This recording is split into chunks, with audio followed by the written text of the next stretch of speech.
Paramashivoham. Om Nithyananda Paramashivoham. Om Nithyananda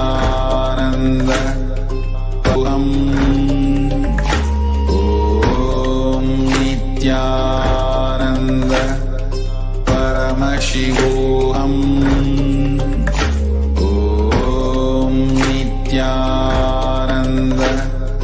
Paramashivoham.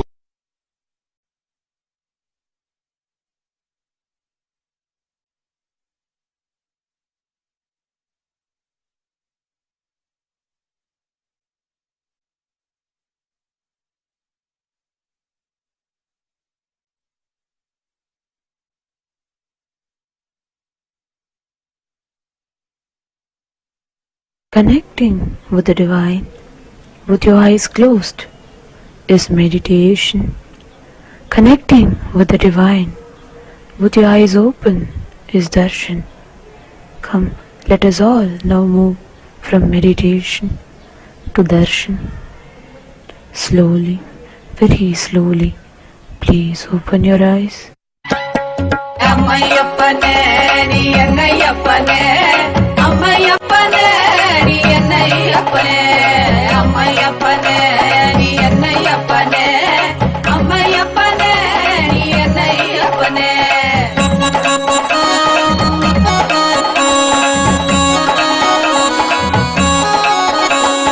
மக்களுக்காக மறுபடியும் நீ அவதரித்தானே, மக்களுக்காக மறுபடியும் நீ அவதரித்தானே.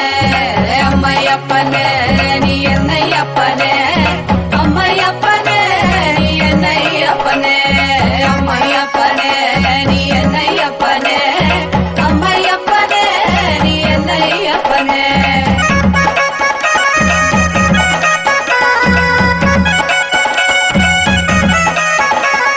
காக்கா காக்கா கவிமிகழ்க நோக்கா நோக்கா நின்னருள் பெருக, காக்கா காக்கா கவிமிகழ்க நோக்கா நோக்கா நின்னருள் பெருக. ஏதும் பிற இருந்தால் கருணை நீ செய்யும் எந்தாயே, ஏதும் பிற இருந்தால் கருணை நீ செய்யும் எந்தாயே, அப்பனே செய்யும் எந்தாயே. அம்மையப்பனே நீ என்னையப்பனே, அம்மையப்பனே நீ என்னையப்பனே, அம்மையப்பனே நீ என்னையப்பனே, அம்மையப்பனே நீ என்னையப்பனே.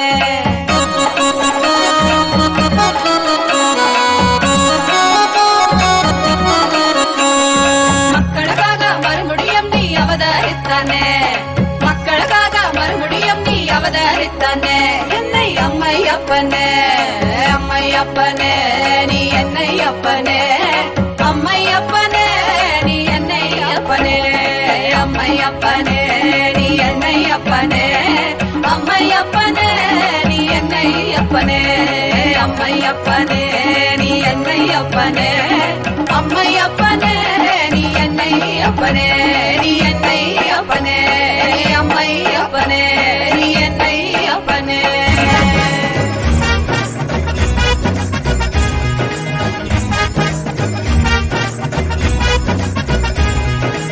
ஆறுபடைக்கப்பா ஓம் ஆறுபடைக்கப்பா, நித்தியன் வாழும் நித்தியபுரி மலையே ஆறுபடைக்கப்பா, ஆறுபடைக்கப்பா ஓம் ஆறுபடைக்கப்பா, நித்தியன் வாழும் நித்தியபுரி மலையே ஆறுபடைக்கப்பா.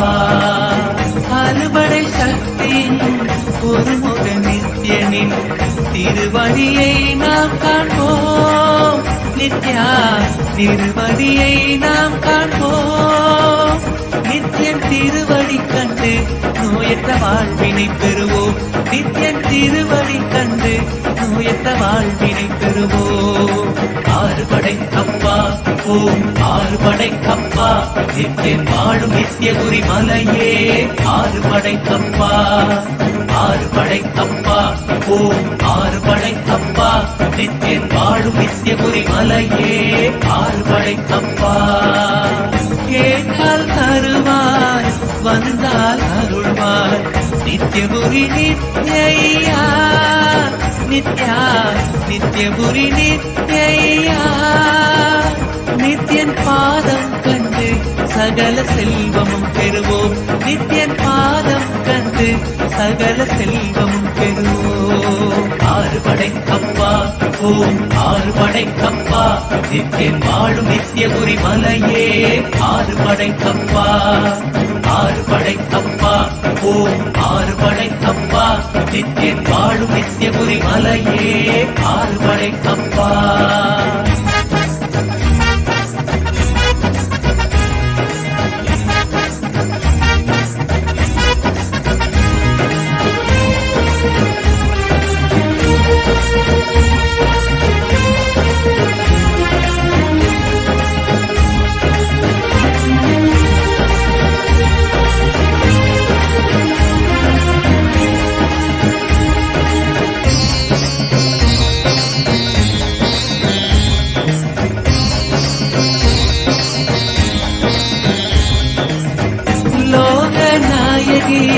புத்திரநந்தனே நித்யேஸ்வர ரூபா நித்யா நித்யேஸ்வர ரூபா. உனை தஞ்சம் அடையும் பக்தரை காத்தருள்வாய் ஐயா. உனை தஞ்சம் அடையும் பக்தரை காத்தருள்வாய் ஐயா. ஆறுபடை கப்பா ஓம் ஆறுபடை கப்பா நித்யன் வாழும் நித்யபுரி மலையே. ஆறுபடை கப்பா ஆறுபடை கப்பா ஓம் ஆறுபடை கப்பா நித்யன் வாழும் நித்யபுரி மலையே. ஆறுபடை கப்பா மார்கழி மாதத்தில் குதித்த நித்யனே நித்யபுரி நித்யா. நித்யா நித்யபுரி நித்யா. உன் பாதம் கண்டு நாங்கள் சரணடைந்தோமே. உன் பாதம் கண்டு நாங்கள் சரணடைந்தோமே. ஆறுபடை கப்பா ஓம் ஆறுபடை கப்பா நித்யன் வாழும் நித்யபுரி மலையே. ஆறுபடை கப்பா ஆறுபடை கப்பா ஓம் ஆறுபடை கப்பா நித்யன் வாழும் நித்யபுரி மலையே. ஆறுபடை கப்பா ஆறுபடை கப்பா ஓம் ஆறுபடை கப்பா நித்யன் வாழும் நித்யபுரி மலையே. ஆறுபடை கப்பா ஆறுபடை கப்பா ஓம் ஆறுபடை கப்பா நித்யன் வாழும் நித்யபுரி மலையே. ஆறுபடை கப்பா ஆறுபடை கப்பா ஓம் ஆறுபடை கப்பா நித்யன் வாழும் நித்யபுரி மலையே. ஆறுபடை கப்பா ஆறுபடை கப்பா ஓம் ஆறுபடை கப்பா நித்யன் வாழும் நித்யபுரி மலையே. ஆறுபடை கப்பா ஆறுபடை கப்பா. ஓம் நித்யானந்தேஸ்வர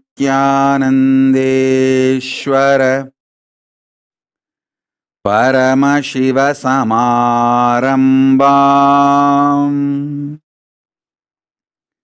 நித்யானந்தேஸ்வரி பரமசக்தி மத்யமாம் அஸ்மதாச்சார்ய பர்யந்தாம் வந்தே குரு பரம்பராம்.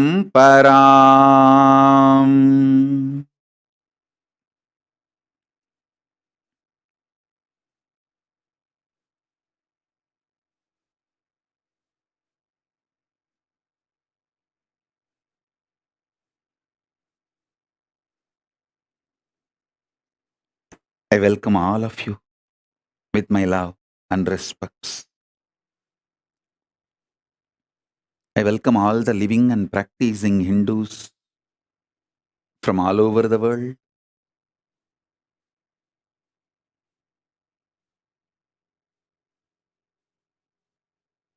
All the ministers, diplomats, ambassadors, citizens, consulate generals, Mantreshwaras, Vidyeshwaras, Ganeshwaras, Lokeshwaras, Astreshwaras. I welcome all of you with my love and blessings. Paramashiva's message directly from Kailasa.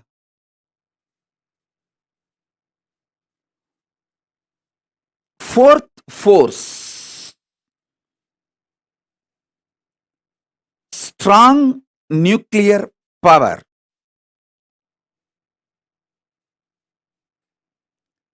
is the extension and inclusive of gravity, electromagnetic force, weak nuclear force, all its permutation combinations. Listen. The fourth force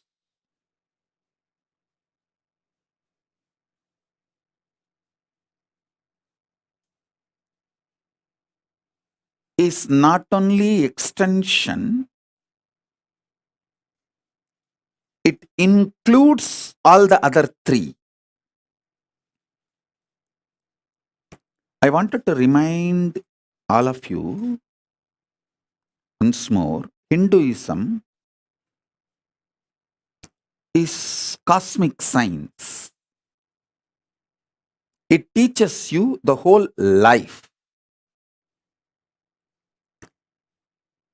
மண்ணில் நல்லவண்ணம் வாழலாம், விண்ணில் நல்லவண்ணம் உறையலாம்.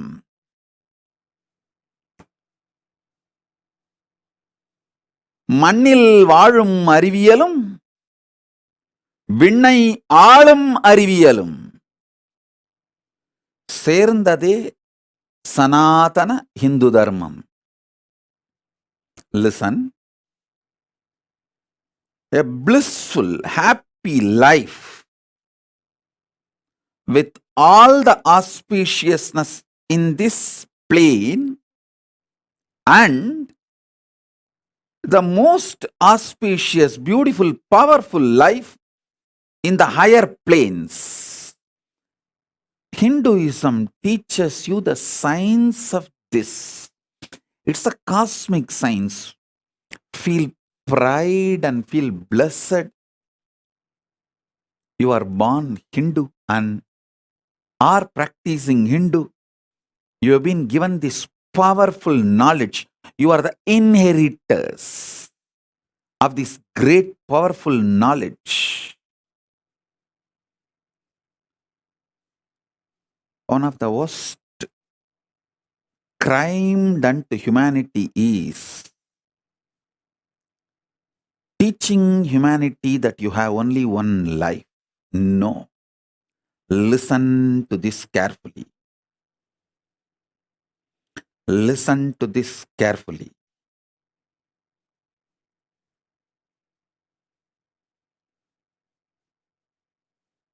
Telling you only we exist, human beings exist in this universe is stupidity.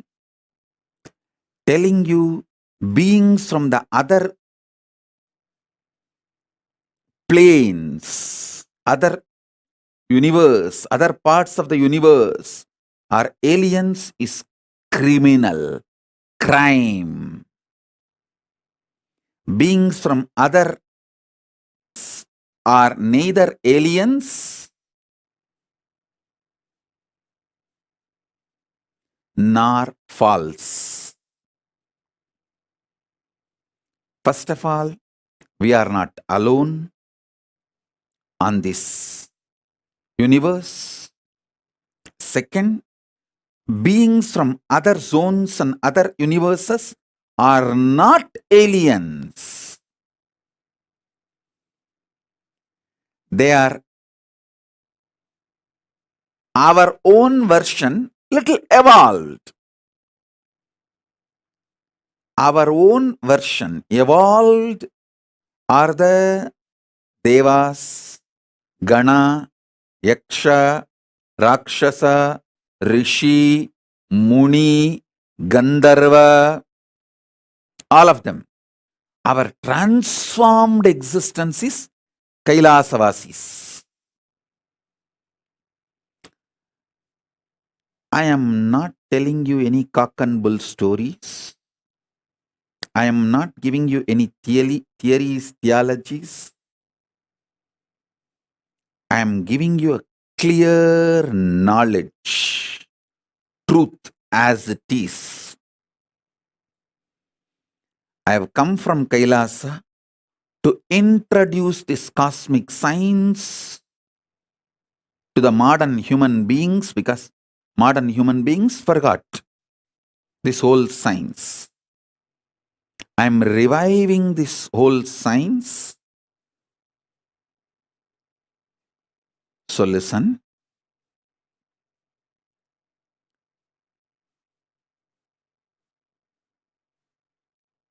Last few satsangs I was talking about these four forces.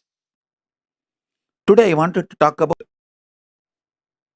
fourth force and giving more understanding about the third force also.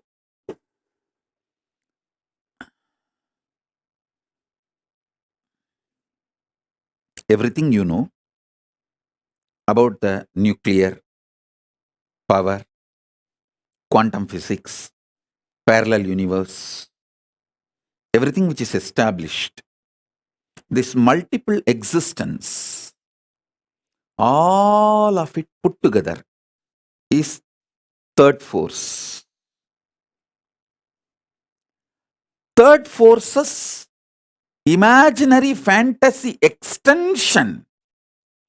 If you do a scientific fiction movie, sci-fi movie, based on all your understandings about the third force, it is fourth force. Listen. Till now, human beings have not decoded the fourth force in a concrete way, but the fourth force is all possibility of third force.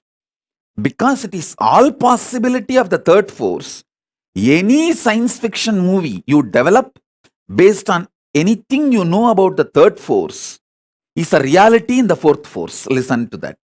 I'm repeating.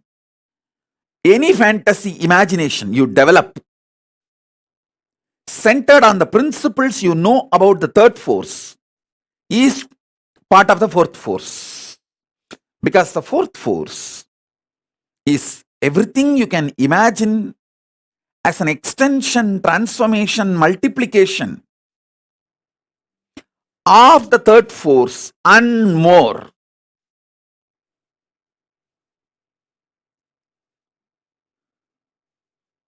That's the fourth force. Let me give you some more understanding about the third force. Listen. Multiple universes, planes exist. That's the first thing. Pitruloka is true. When you leave the physical body, you carry your Karana Sarira, the causal body, your deep-rooted patterns, and reach the Pitruloka and live.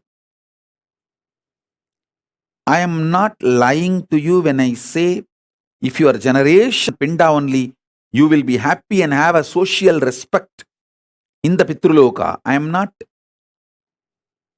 strategic or cunning or lying when I utter this word. I am uttering the truth. It's not that I wanted the Hinduism to spread and kept alive, so I am telling you this story. If Hinduism is not kept alive, planet Earth will not be there. Get lost. I have nothing to lose. I already renounced the planet Earth. I am in Kailasa. If you guys want the planet Earth, save it.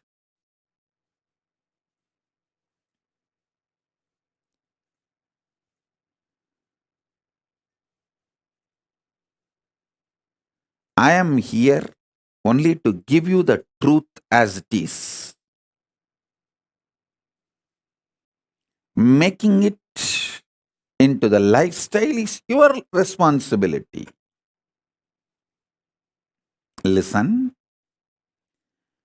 Especially the people who are already successful, having basic needs of your life fulfilled, like You already have a spouse, kids, car, house, basic needs. All those people, those of you, it's your responsibility to create ecosystem for your next generations to understand, internalize the science of Hinduism, the cosmic science, the greater science, and keep it alive. I was so happy when I educated myself about this ISKCON's temple they are building in Mayapur, the temple of Vedic planetarium, where they are describing the Vaishnavite Srimad Bhagavatam description of the multi-universes, the multiple universes, the different lokas.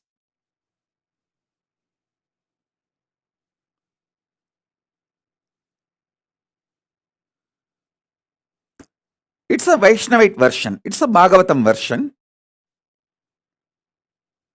But I am so happy that they have attempted to make people understand about the existence of the multiple universes, the vertical time zones. Surely, I'll be giving the Vedic Agamic version of the multiple universes and building a temple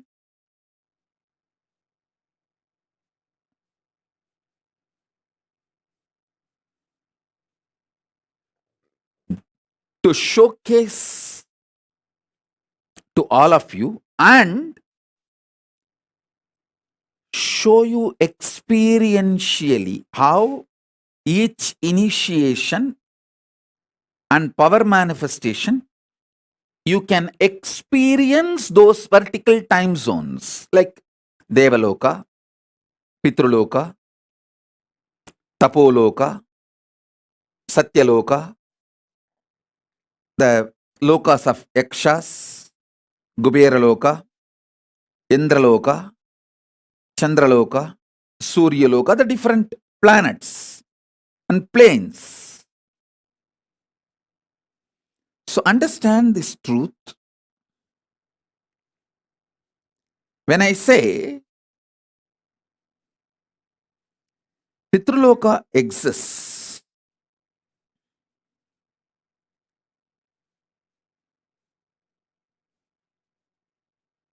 it is true.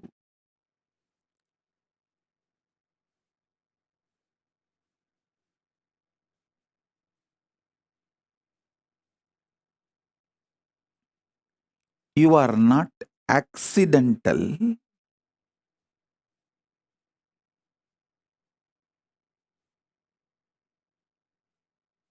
Evolution of some biological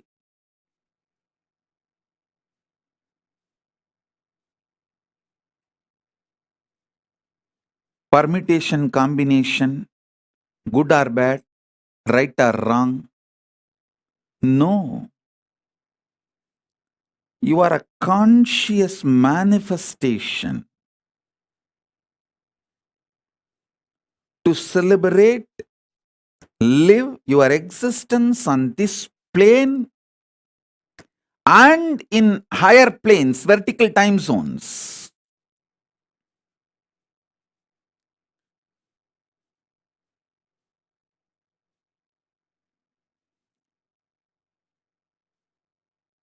I am giving you the truth and my vision to create an ecosystem where this truth can be lived and celebrated. This is my sincere effort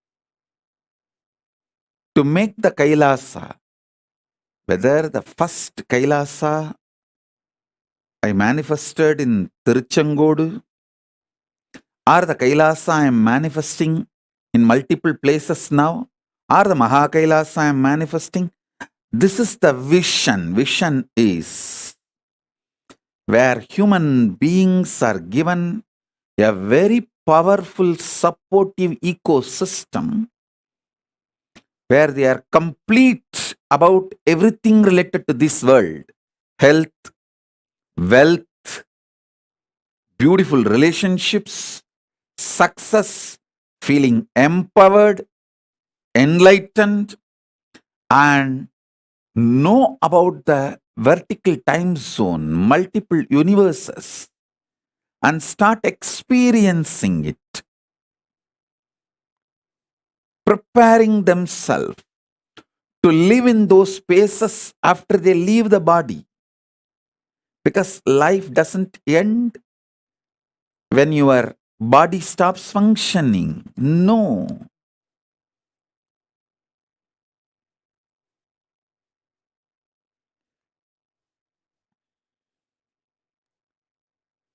Life is so much more.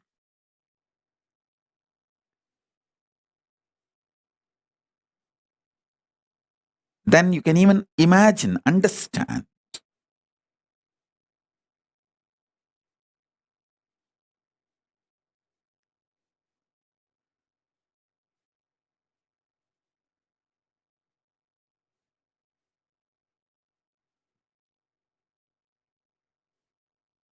Theosophy Society, Arabindo Ashram,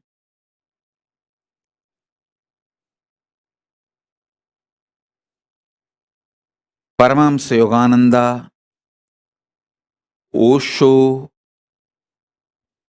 Maharshi Mahesh Yogi, ISKCON,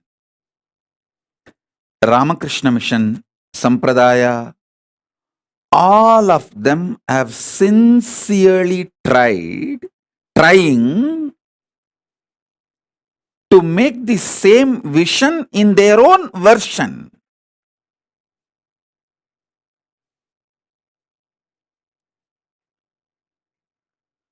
I am trying to create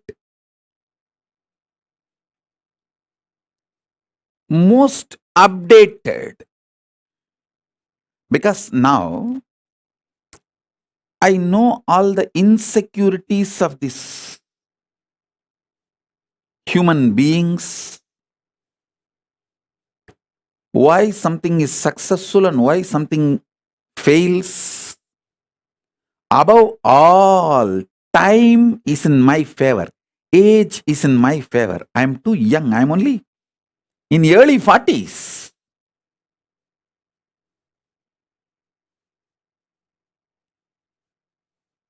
Whole life is in front of me. Already I have 41 Chaturmasya spiritual strength, 27 years of a spiritual socio experiences,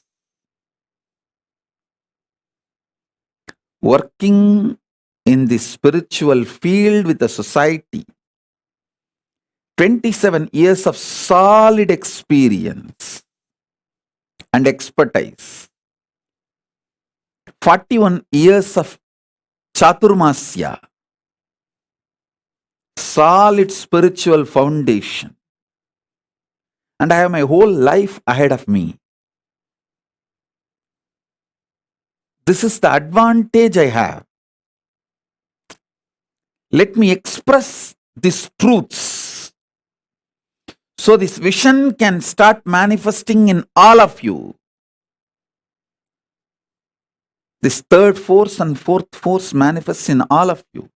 This is my vision for all my Kailasas. Whether it started in a container, I don't know how many of you know, the first Adinam, Tirchanguda Adinam, started in a steel shed. That is why I always feel container is auspicious. Put container in any place, it will become Kailasa. Because the first Kailasa is container Kailasa. Only then the hut was built. there was a small steel shed which was used as a pump set, gifted to me by a devotee. That's when first I started staying. From there only I built the hut.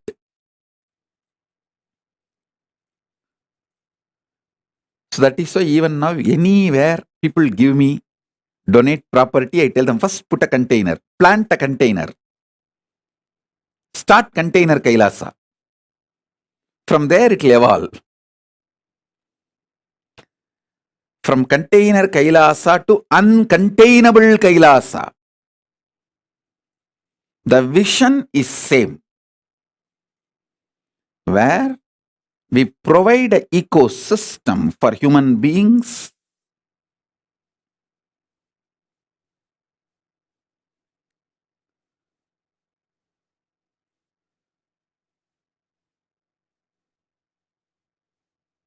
to have a healthy, wealthy, blissful, complete life in this plane and enlightened, awakened life with the higher zones, vertical zones.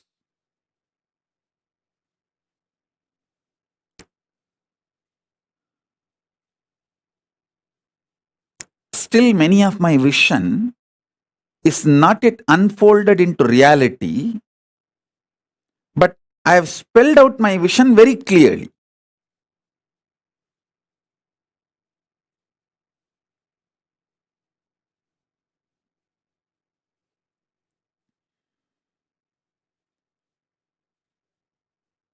It will unfold when more and more collective integrity starts happening.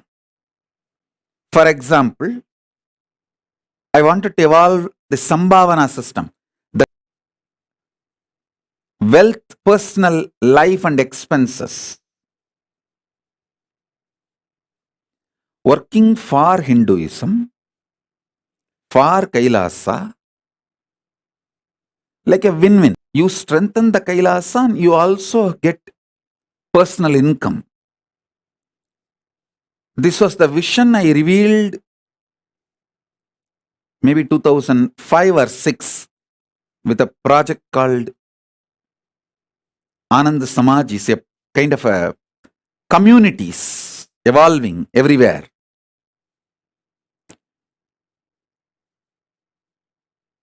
If we have people with more collective integrity, who take the responsibility for integrity of everyone, these systems can be successful. These things can be successful. A 10 family can join, take up a project, make it successful, have Kailasa strengthened, Hinduism strengthened, and the ecosystem strengthened, and you receive the personal income. All the things are fulfilled like a win-win. It is possible. It is possible, especially in the cities of India and the NRIs in Malaysia, Europe, US, Trinidad, Tobago, where the Hindus are the richest ethnic minority. If you guys start evolving this kind of Kailasas, you will create an ecosystem where your generations will have strong feeling connection with Hinduism. They will live Hinduism. They will manifest Hinduism. They will be giving you the Shraddha for generations, building the modern day agraharams.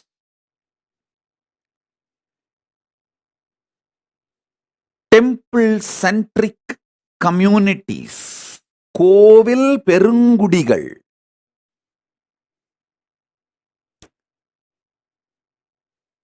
தமிழ்ல சொல்லணும்னா, மலையும் மலை சார்ந்த இடமும் குறிஞ்சி, காடும் காடு சார்ந்த இடமும் அது மருதம், முல்லை, நெய்தல், பாலைன்னு சொல்லுவாங்க.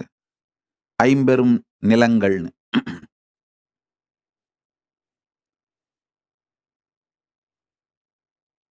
காடும் காடு சார்ந்த இடமும், வயலும் வயல் சார்ந்த இடமும், கடலும் கடல் சார்ந்த இடமும், குறிஞ்சி, முல்லை, மருதம், நெய்தல், பாலை 5 நிலங்களை சொல்வார்கள். மலையும் மலை சார்ந்த இடமும் குறிஞ்சி. அது எனக்கு தெரியும். காரணம் என்ன? நான் அந்த மலை சார்ந்த இடத்திலே பிறந்து வளர்ந்ததால். அதுபோல நன்றாக புரிந்து கொள்ளுங்கள். 6ஆம் நிலம் ஒன்று உண்டு. கோவிலும் கோவில் சார்ந்த இடமும் Kailasam.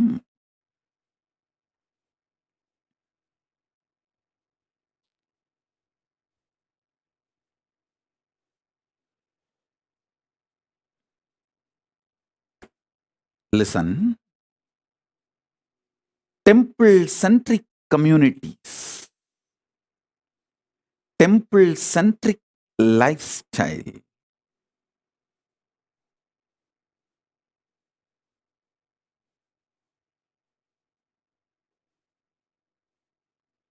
it's asked in each city few families need to have that collective integrity. It cannot be done through autocracy or democracy. Autocracy, democracy, all crazy. All just crazy. Democracy means the mass is cheated, that they are empowered by few autocratic individuals. Autocracy means people know openly they are being ruled and at least hold the rulers responsible historically. So this autocracy, democracy, all crazy. Neither autocracy nor democracy is going to work for the future. It's collective integrity, responsibilism only is going to work for the future. That's why the Kailasa, I am evolving a kind of a new responsible democracy. How I am evolving, all the temple volunteers will vote any issue related to running the temple. All the donors will vote any issue related to money. All the administrators only will vote any issues related to administrative policies. A temple volunteer, if he is volunteering for administration also, he will have 2 votes. He will have a vote in the temple related and administration related because he is involved in administration. If he is an SJP donor, he will have the voting, one more vote to involve and vote about the economic affairs. So the votes are given based on the responsibility, responsibilism. Responsible democracy evolves collective integrity. That's the way I'm evolving now. I'm actually sitting and penning down the whole principles, how the Kailasa should be run, the guidelines. I'm making it into a responsible democracy. If you are a temple volunteer, you spend certain number of hours maintaining temple, you have the right to vote everything related to temple affairs. If you are a donor, SJP Yajaman, you get 1 vote related to all the economic affairs. If you are a SJP Karta, you get 5 votes, all related to economic affairs.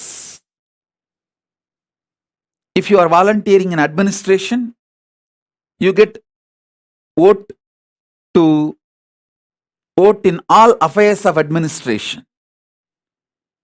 If you are volunteering in garden, housekeeping, you get the right to vote in all the affairs of the gardening, housekeeping. Responsible democracy.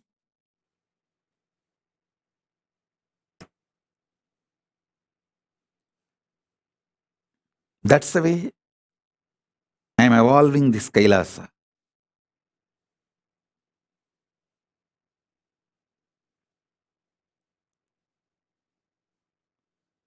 These digital ecosystems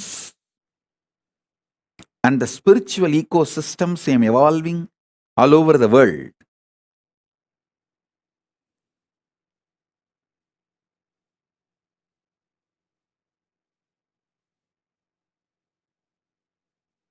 From that time, my gurus have handed over me the first ashram from Tiruvannamalai. Then I did the first ashram in Tiruchengodu.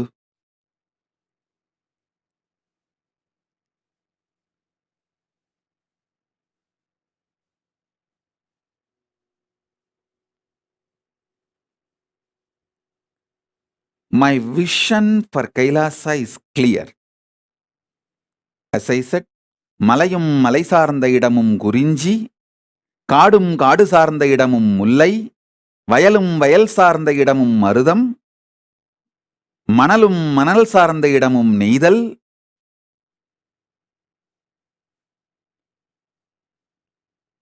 I think மணலும் மணல் சார்ந்த இடமும் பாலை, கடலும் கடல் சார்ந்த இடமும் நெய்தல். Then கோவிலும் கோவில் சார்ந்த இடமும் Kailasam.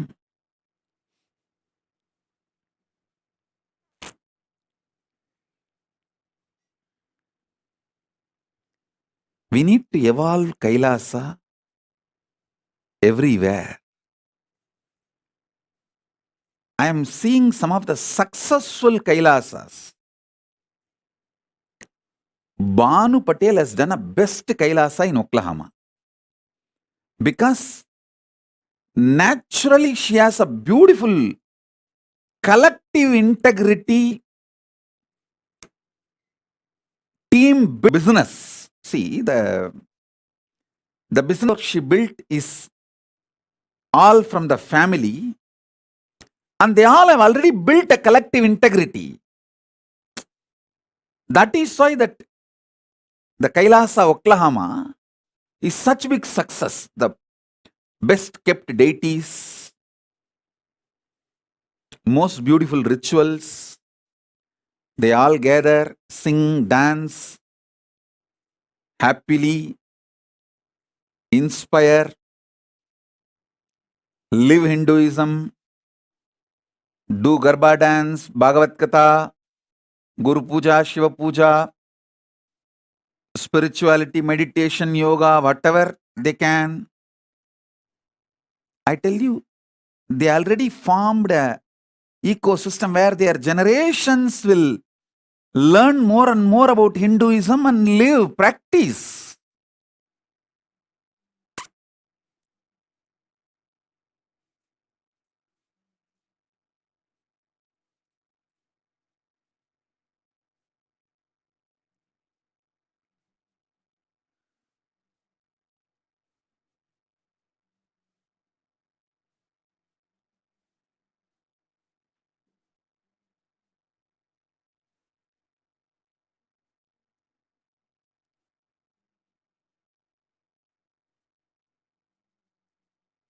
Banu is very successful in evolving a very beautiful Kailasa ecosystem.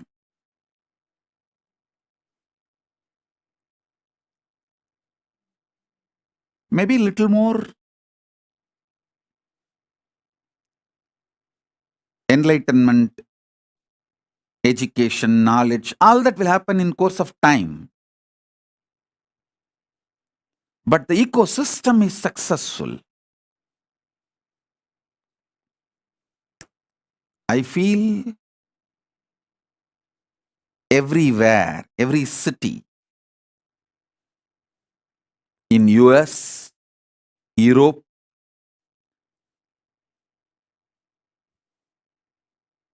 even in India, if you guys start creating this Kailasa ecosystem,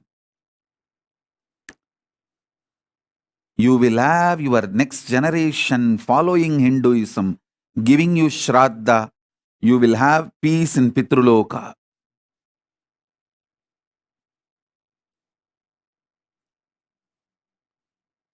The Kailasa will evolve beautifully on the planet Earth. திரும்ப சொல்றேன், மலையும் மலை சார்ந்த இடமும் குறிஞ்சி, காடும் காடு சார்ந்த இடமும் முல்லை, வயலும் வயல் சார்ந்த இடமும் மருதம், கடலும் கடல் சார்ந்த இடமும் நெய்தல், மணலும் மணல் சார்ந்த இடமும் பாலை. ஏன் மெமரிலேயே கரெக்டா இருந்து, இவனுங்க ரெஃபரன்ஸ் கொடுக்குறேன்னு சொல்லி துண்டு சீட்டு கொடுத்து என்ன குழப்பிட்டானுங்க. எப்பவுமே நம்ம மண்டைய நம்புறது தான் பெஸ்ட். துண்டு சீட்டை நம்பினோம்னா எனக்கு இந்த ரெஃபரன்ஸ் போடுற டீம் ஒன்று இருக்கு. அது நான் பேசும் பொழுதே ரெஃபரன்ஸ் கொடுக்கும். அது கொடுக்குற ரெஃபரன்ஸ் தான் கன்ஃபியூசிங்காக இருக்கும். எப்பெல்லாம் நான் என் பிரெயின் மெமரியை நம்பி சொல்கிறேனோ அப்பெல்லாம் கரெக்டாக சொல்லிடுவேன். எப்பெல்லாம் இந்த ரெஃபரன்ஸ் கொடுக்குற இந்த எழுதி கொடுக்குறவங்க சீட்டை நம்புறனோ அப்பெல்லாம் குழப்பி வச்சிருதுங்க.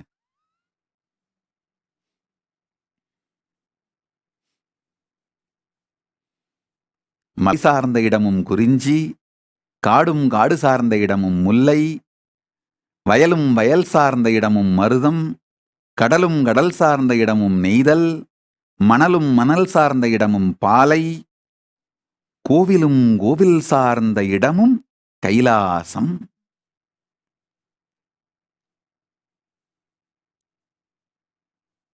Every city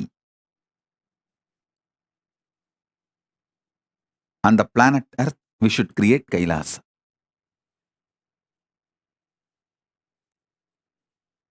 Every city we should create Kailasa.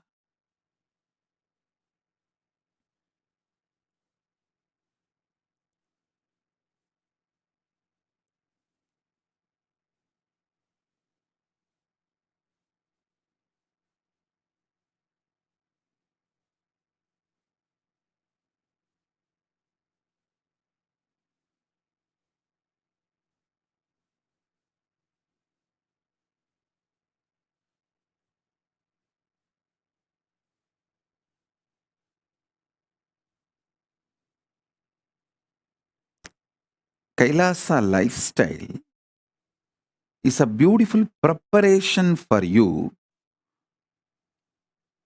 to live comfortably in the higher planes, vertical time zones. When you go there, you won't feel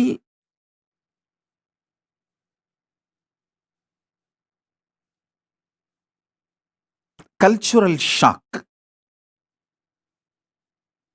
You will not feel cultural shock when you go to the higher planes if you learn the Kailasa lifestyle here on the planet Earth.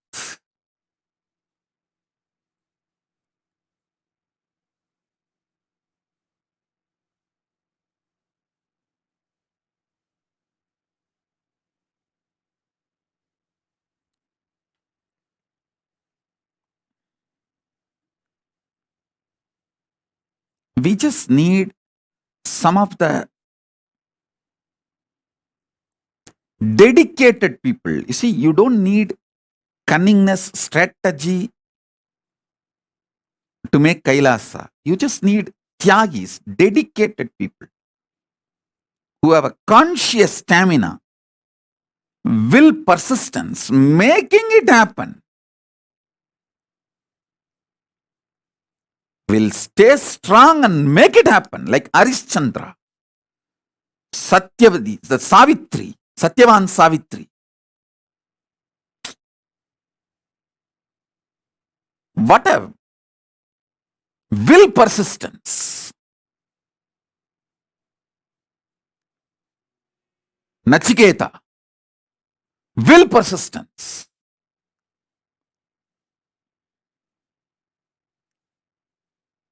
A child fasting for 2.5 days without food and water is equivalent to adult fasting for 2.5 years. Because for child, food is the only life, source of life.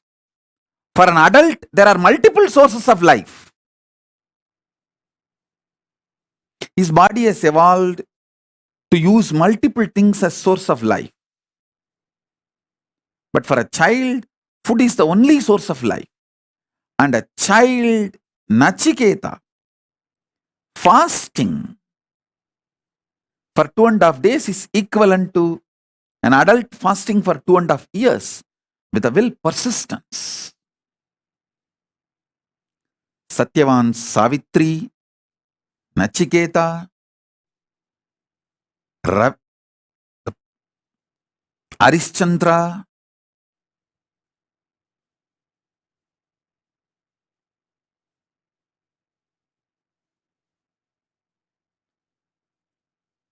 what a will persistence.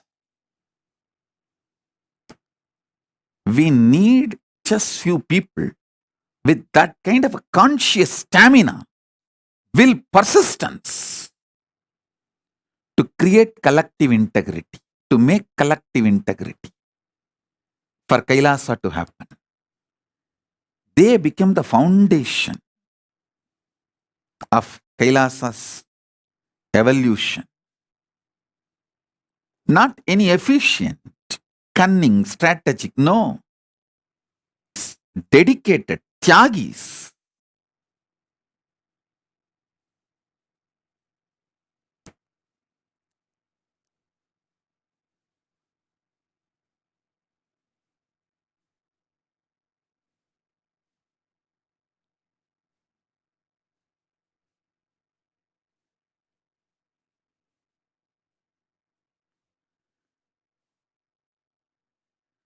Earlier, the Kailasas are like luxury.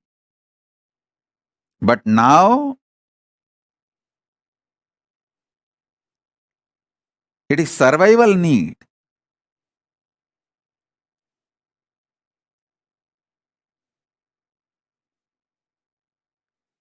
I'm seeing so many people messaging this Meda Slatya, so many people. Oh, I want Kailasa in Kashmir, I want Kailasa in Guwahati. All you guys,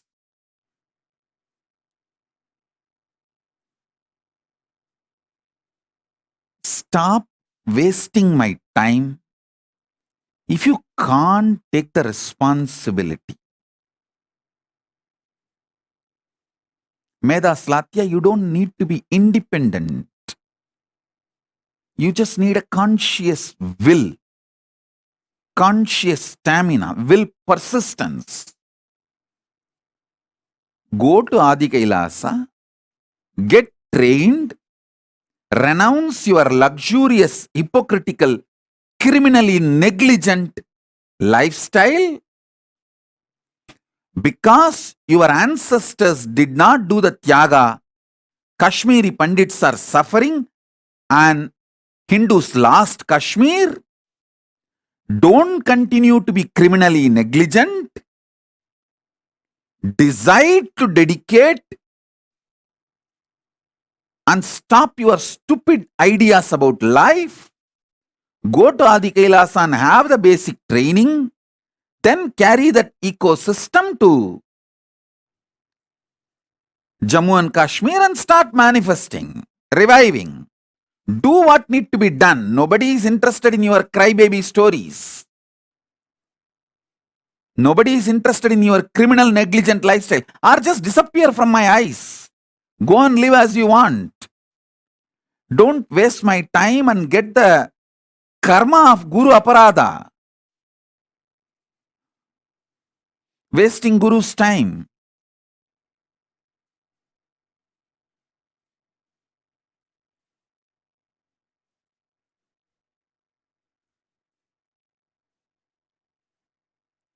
When I give a vision, everyone says, oh, I want to do, I want to do. Come on. There is a clear system I have evolved. Procedure.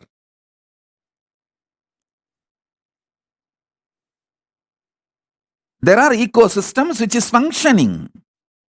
It's not that those ecosystems are perfect, but it is budding. Go there, see what all can be done. Right, wrong, good, bad. In that, learn the conscious stamina, will, persistence. Then take that to the different places we have. You don't even need to take the risk of buying new properties. We have multiple properties all over the world. You can go and start planting in any of our properties without any risk. Once you are successful in Adi Kailasa, in our properties, then go and do it in your city. There is a clear system and successful in multiple places.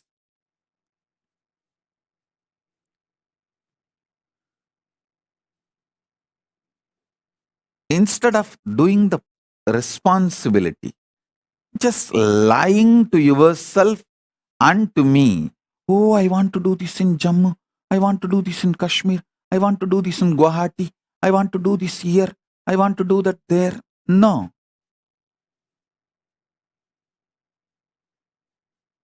If you want to do it. If not, be criminal, negligent, Hindu, rot.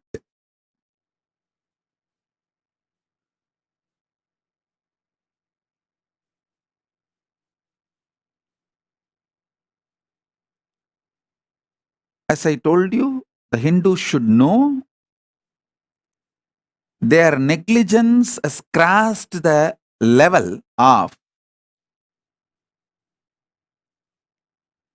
casual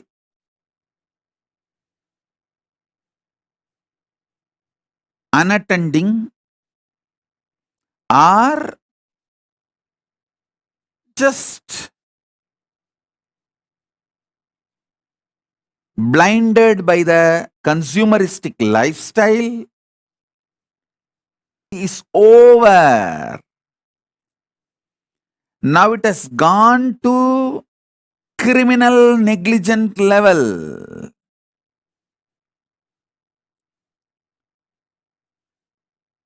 If you get out of your criminal negligence and create Kailasa ecosystems in every city, the next generation of Hindus are going to be there. And I don't want to say the otherwise. What will happen? I don't want to utter through my mouth. Because I have to make it happen. I don't have a choice.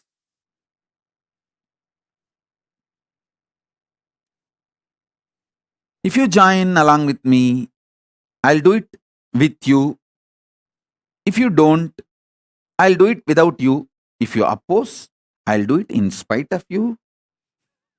But I'll do it. I'll make it happen.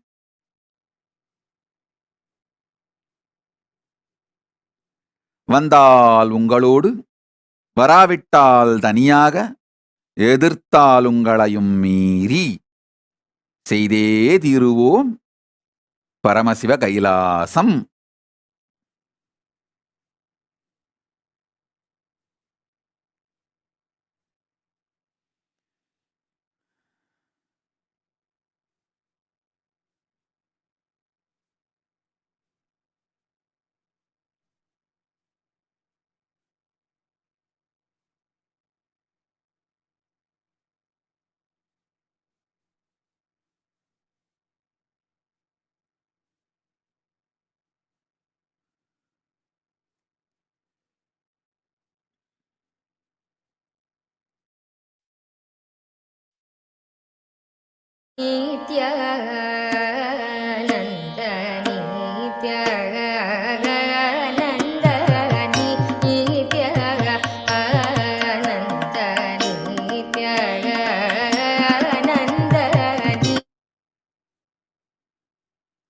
Listen.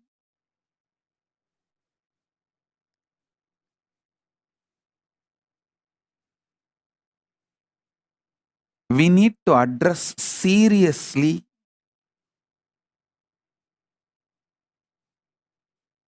these few issues in the Kailasa ecosystem. One, the most important, the ecosystem should be self-sustaining.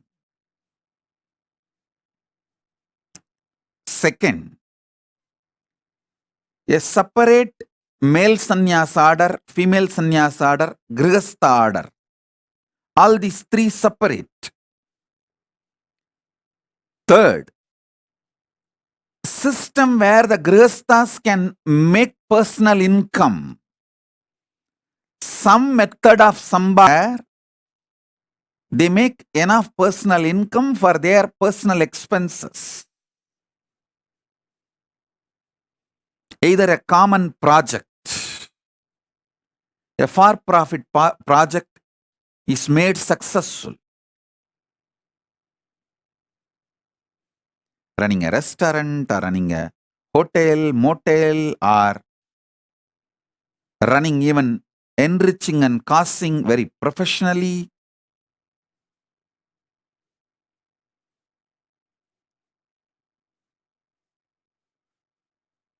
There are multiple possibilities.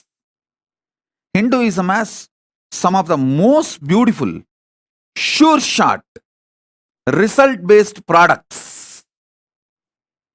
Yoga, life solutions. You can share all these. And wherever Paramashiva allows, you can make money. The money can be made. Where he does not allow money to be made, we can't.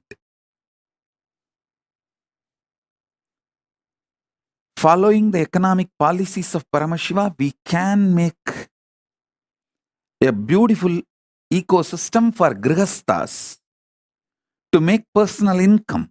This is the third point to be addressed.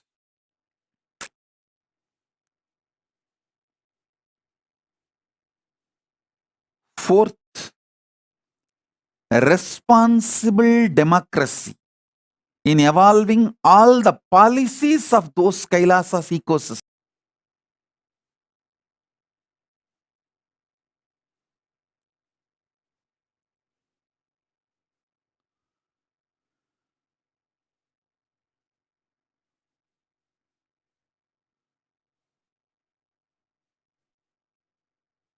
If these simple four fundamentals are maintained,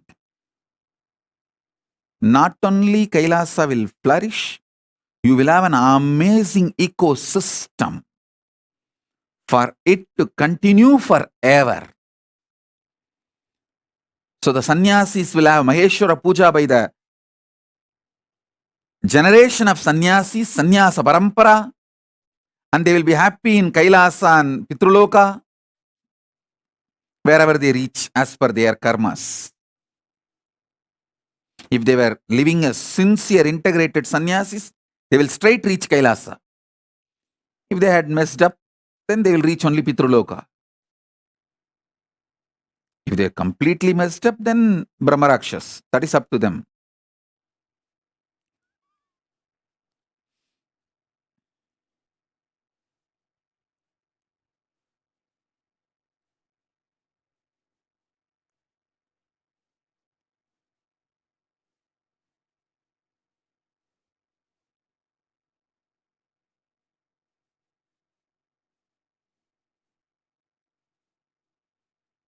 All the grihasthas will have their generations.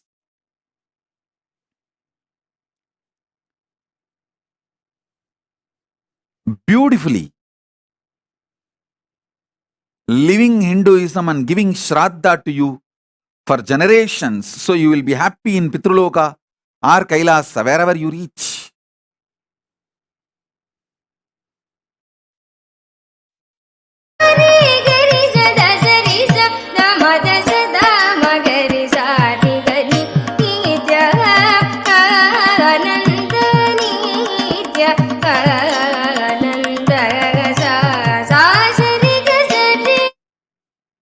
These are the foundation, fundamental, practical truths.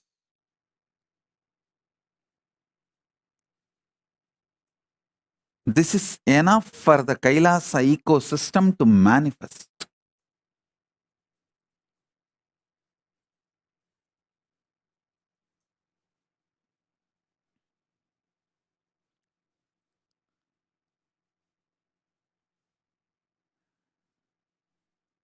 Living in the Kailasa ecosystem will make you manifest the third force, because continuously you will be getting the powerful clicks.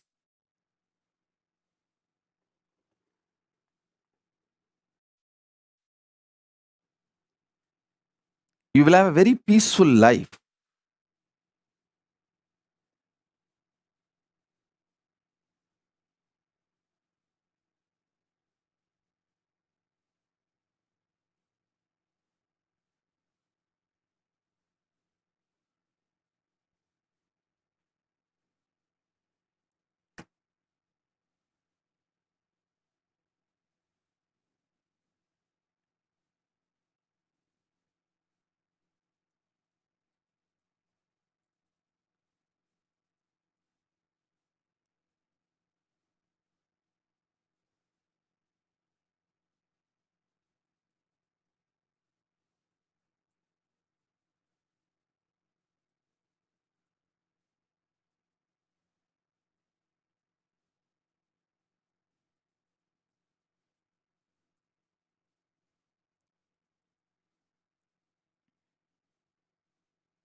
I'll repeat, these four things need to be addressed for any successful Kailasa. Separate place for male sannyasa order and female sannyasa order, which will include their own temple, their own gurukuls for that gender. Male sannyasa order will have the male sannyas gurukul and the temple run by them. Female sannyasa order will have female and temple run by them, goshala for themselves and library for themselves. Two separate ecosystem, and the grihasthas separate. Grihasthas will have their own library and their own temple, their own goshala or any other projects. All three separate campus, so that each one's ecosystem is not disturbed by the other's ecosystem. Only then all three will be successful. If not, all three will go through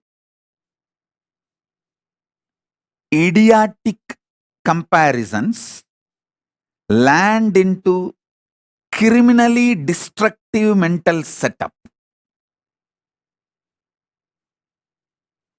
Grihasthas feeling jealousy about the sannyasis and sannyasis feeling, sannyasis comparing themselves to grihasthas is extreme stupid.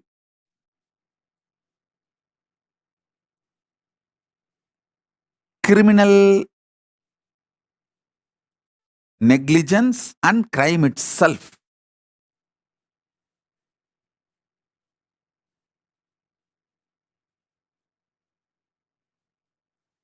So all the three separate campus. That's the first thing to be taken care. Second, most important,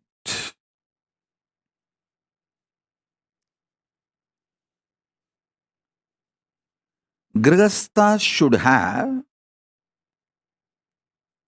a successful way of earning personal income, so they don't need to expect anything from the outer world or from the administration.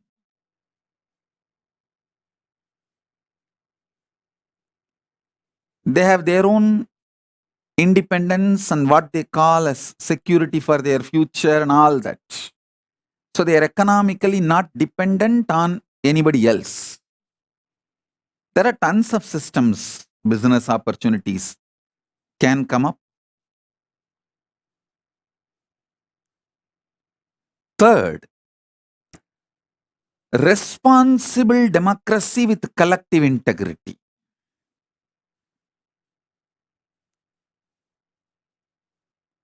Responsible democracy with collective integrity.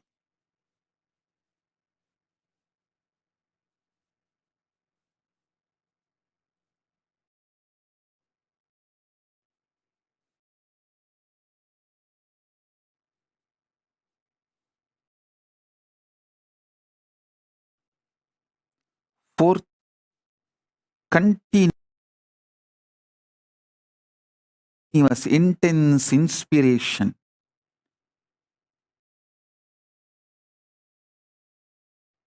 Living Kailasa. That fourth job, I'll do it continuously.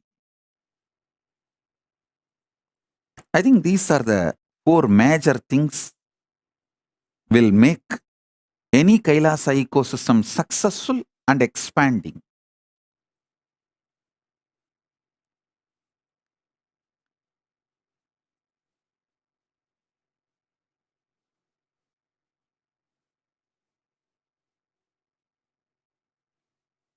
Based on these principles, you can create in each city on your own. It is not necessary all the Kailasavasis have to have houses just in one campus. No, it can be near around the temple. You can settle down around the temple.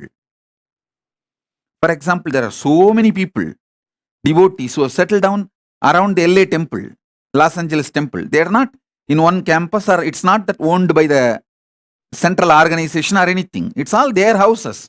But they have settled down around the Kailasa, Los Angeles. You can settle down around the Kailasa, San Jose, driving distance or walking distance, and start developing collective integrity. Start developing separate campuses for men and women.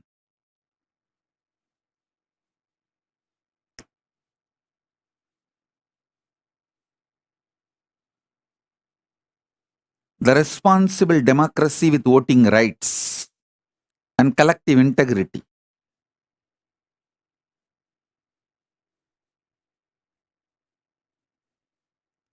This will make Kailasa ecosystem everywhere.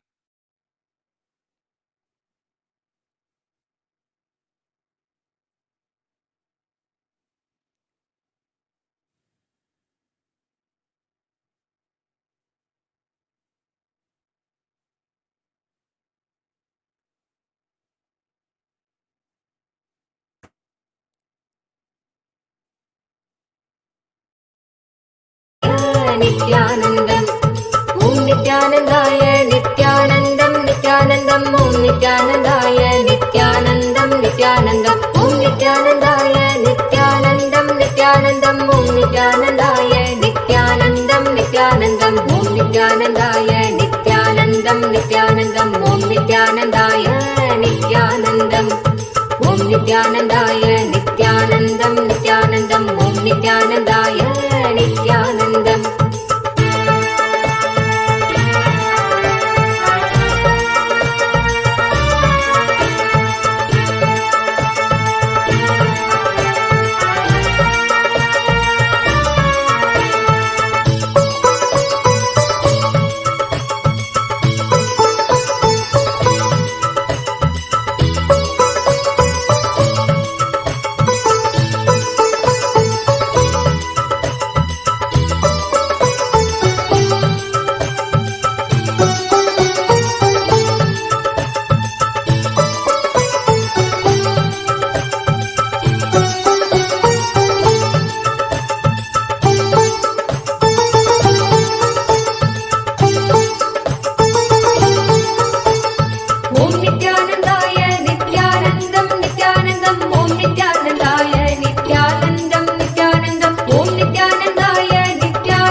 Nithyanandaya Nithyanandam Nithyanandam Om Nithyanandaya Nithyanandam Om Nithyanandaya Nithyanandam Nithyanandam Om Nithyanandaya Nithyanandam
Nithyanandaya Nithyanandam Nithyanandam Om Nithyanandaya Nithyanandam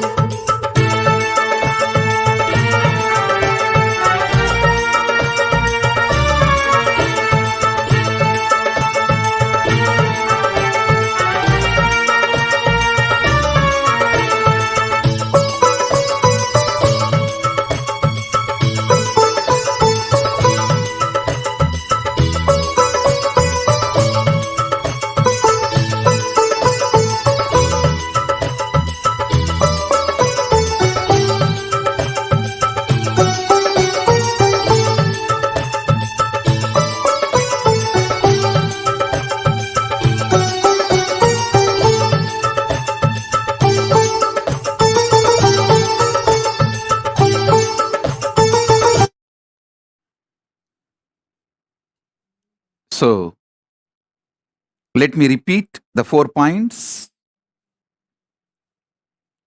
I was giving as my vision.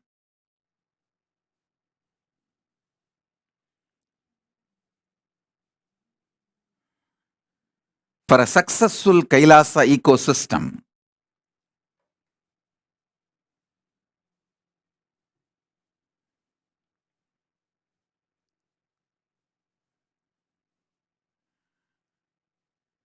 with a clear description and definition,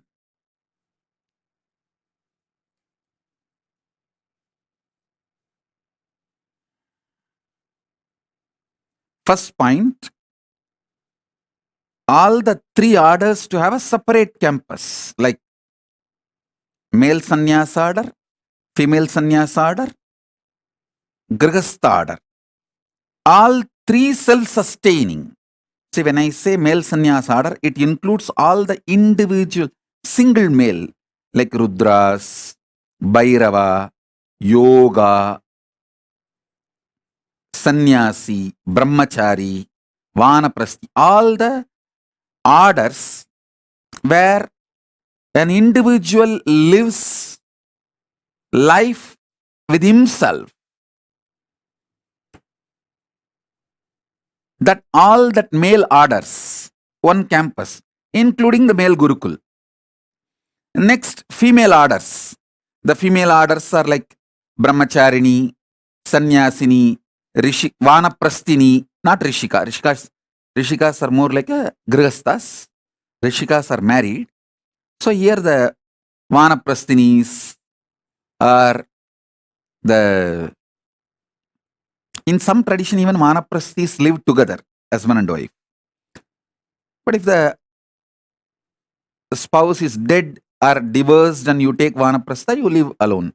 All the single female, including the female Gurukul, that as one campus, in that Rudraganya, Yogini, Bhairavi, all the female single sampradayas, and the Grihasthas, All three separate campus, self-sustaining, with their own temples, their own gurukuls, their own goshala, their own agriculture unit, self-sustaining. That's the first step. Second step, where grihasthas are able to generate personal income through all the allowed business by Paramashiva. Paramashiva has given a clear list of allowed business where you can make money, sattvic money. All the allowed businesses can be explored. And private income, personal income is generated. Where it's like a win-win. You strengthen the Kailasa and Kailasa also strengthens you. Win-win.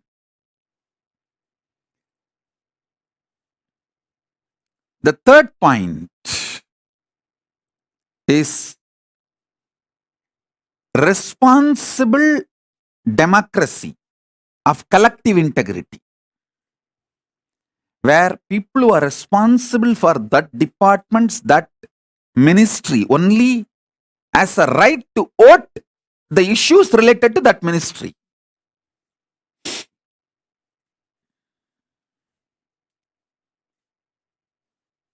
So all the mess-ups of the democracy is eliminated. Criminal negligence can be drastically reduced, literally removed. And the fourth point is intense spiritual inspiration, experiential Kailasa lifestyle. This four will make successful Kailasa ecosystems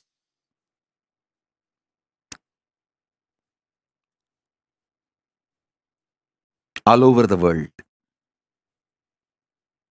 We should think and work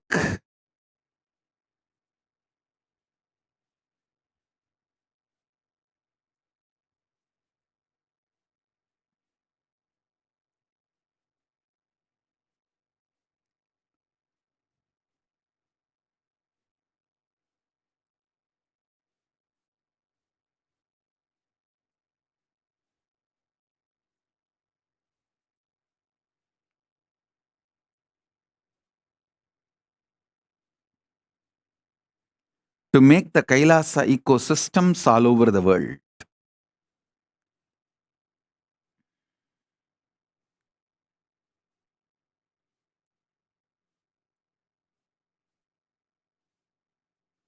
So all of you contemplate on this.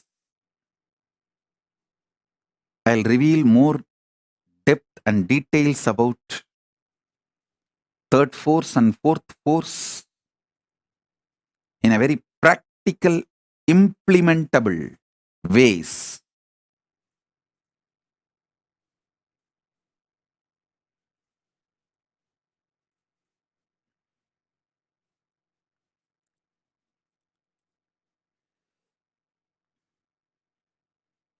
So with this,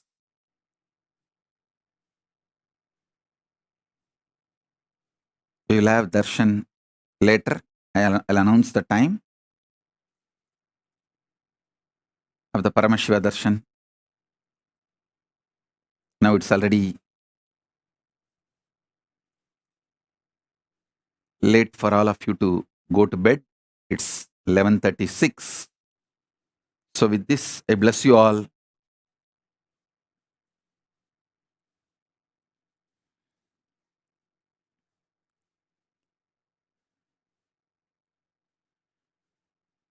Let's all radiate with integrity, authenticity, responsibility, enriching, causing, living Paramadvaitam, Shuddhadvaita Saivam.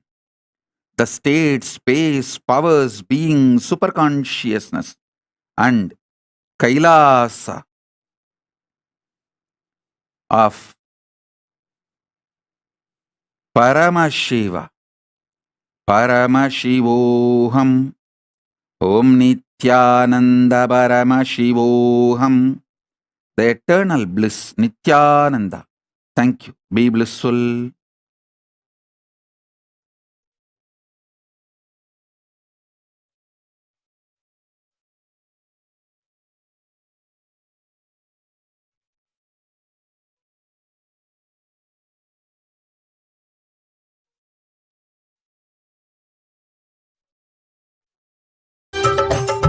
Nithyanandam Om Nithyanandaya Nithyanandam Om Nithyanandaya Nithyanandam Nithyanandam Om Nithyanandaya Nithyanandam Om Nithyanandaya Nithyanandam Nithyanandam Om Nithyanandaya Nithyanandam Nithyanandam